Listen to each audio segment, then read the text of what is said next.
الجو ساقع قاعدين سقعانين وعاوزين ناكل حاجة حلوة وكمان مش عاوزين نصرف فلوس كتير. تعالوا نعمل مع بعض أحلى صينية جلاش تحفة جدا، مش هتكلفنا غير 15 جنيه بس. 15 جنيه بس يا أم أميرة، 15 جنيه بس.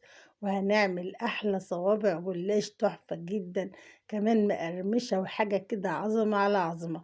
ولا أشهر محل حلواني، مش هتاخد في إيدك أكتر من نص ساعة وهتكون جاهزة. الجو ساقعة، عايزين ناكل حاجة حلوة واحنا قاعدين كده دافيانين، هنقوم نعملها ومش هتاخد في ايدنا غير نص ساعة. هنسمي الله ونصلي على سيدنا محمد زي ما متعودين مع بعض. أول حاجة معايا لفة جلاش نص كيلو. لفة الجلاش دي بكام؟ أنا جايباها ب15 جنيه، ما جبتش حاجة غير لفة الجلاش. طب أنا هعملها النهاردة محشية حاجة؟ لا، أنا هعملها سادة اقتصادية وعادية زي اللي بنجيبها من السوبر ماركت، القطعة ب2 جنيه بالظبط. تمام. أول حاجة معايا هعمل الشربات أو السيرب. هبدأ أحط كوباية من السكر وعليها كوباية ونص من المية بنفس الكوباية، وكمان مش هقلب السكر علشان الشربات بتاعي ما يسكرش. تمام. معايا كمان ليمونة وهبدأ أرفعها على النار. أول ما تاخد معايا غلوة واحدة هعصر الليمون وهسيبها حوالي 7 دقايق كده، مش هزيد عن 7 دقايق بإذن الله. وهقوم حاطلها كيس فانيليا وكده السيرب أو الشربات معايا خلص. هبدأ بقى أعمل صينية الجلاش الروعة ديت اللي فعلا تحفة جدا، ولو عملتوها مش هتبطلوا انت تعملوها في البيت.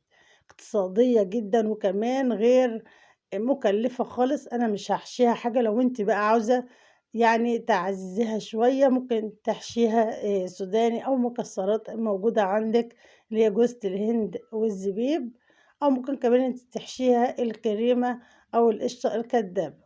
بصراحة بتكون روعة جدًا، سهلة وبسيطة وما بتاخدش وقت خالص.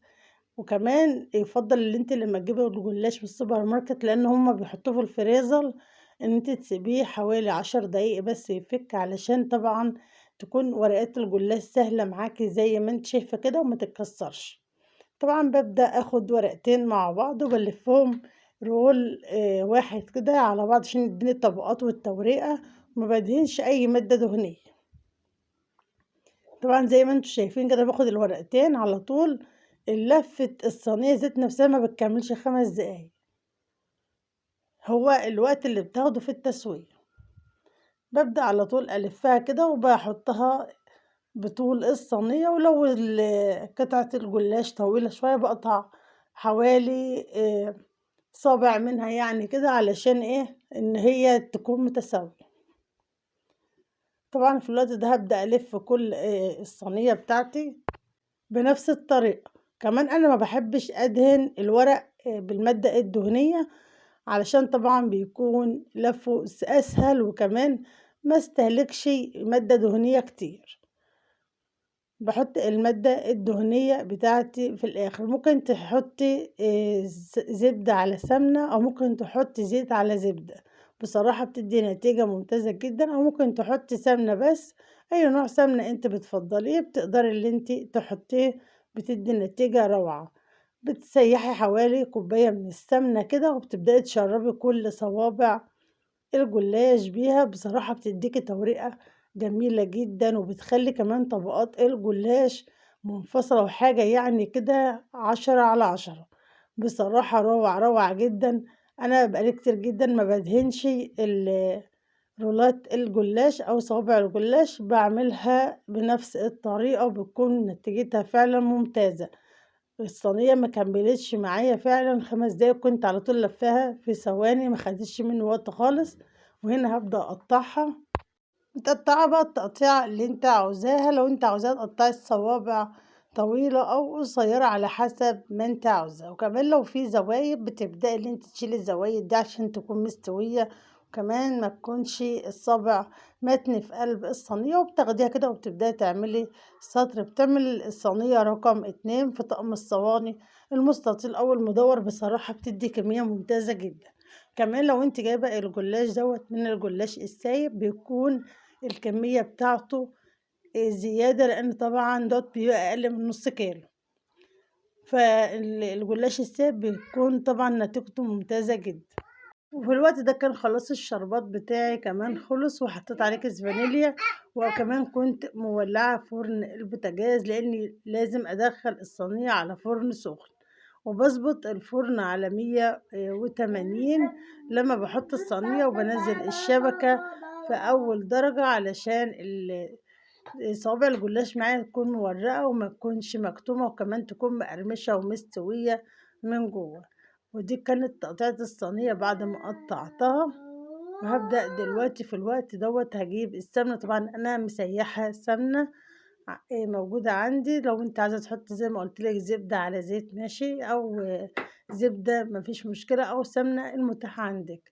ده حوالي كوباية كده من السمنة، كوباية من بتاعة الشاي الصغيرة دي. هبدأ كده أسقي صوابع الجلاش بيها علشان طبعا تكون الصوابع كلها مورقة، بس الصبع كده يعني بغرقهم، يعني مش بس كده حاجة بسيطة من على الوش، لأن طبعا أنا مش حاطة أي مادة دهنية في الصينية من تحت، ولا كمان حاطة في طبقات الجلاش وأنا بورقها.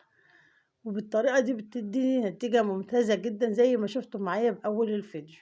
هبدأ كده بس كل الصوابع بطريقة بسيطة جدا، علشان الصينية كلها يكون الصوابع من فوق ومن تحت كده متحمرة كده، وكمان مقرمشة، علشان تكون نسبة السمنة أو المادة الدهنية اللي فيها مظبوط. وفي الوقت دوت هاخدها كده وادخلها على الفرن. الفرن بتاعي زي ما قلت لكم لازم يكون سخن، ما ينفعش تخش على فرن بارد. وهنا خلاص السيرب كده كان خلص، حطيت له ورقة كيس من الفانيليا، او ممكن لو عندكم فانيليا سائلة ممكن تحطوا منها ربع معلقة، ما تكتروش علشان الفانيليا ممكن اللي هي تمرر معاكم. طبعا انا ما بقلبش السكر ولا بحط معلقة في الشربات خالص. وهنا كنت حطيت صينية الجلاش، وبعد حوالي تلت ساعة كده بس فتحت عليها. انا مولعت من تحت، اول ما خدت اللون من تحت وكمان الصوابع معايا قرمشت كده، وطبعا اتنفشت زي ما انتم شايفين كده ما شاء الله جميلة جدا. فتحت عليها الشواية دقيقة واحدة، وما شاء الله كانت ممتازة جدا جدا. بسم الله ما شاء الله لا قوة إلا بالله. وهنا خلاص السيرب بتاعي طبعا كان برد، لأن أنا أول ما حطيت الصينية كنت طفيت عليه الجو برد جدا. حطيته في كوباية كده وهبدأ أسقيه، بس مش هسقيه كتير، مش هياخد معايا الكوباية كلها علشان ما تبقاش مسكرة، وطبعا تكون يعني العسل بتاعها زيادة. وهاسيبها تبرد بقى، وبألف هنا وشفا طبعا لكل اللي كل منها، ممتازة جدا. ما خدتش مني فعلا وقت، واحنا قاعدين عملناها، وما شاء الله جميلة جدا. حاجة كده حلوة على السريع، ما كلفتنيش غير 15 جنيه. طبعا كلنا موجودة عندنا السمنة والسكر في البيت. ربنا يجعل بيوتنا وبيوتكم كلها عمرنا بالخير يا رب العالمين.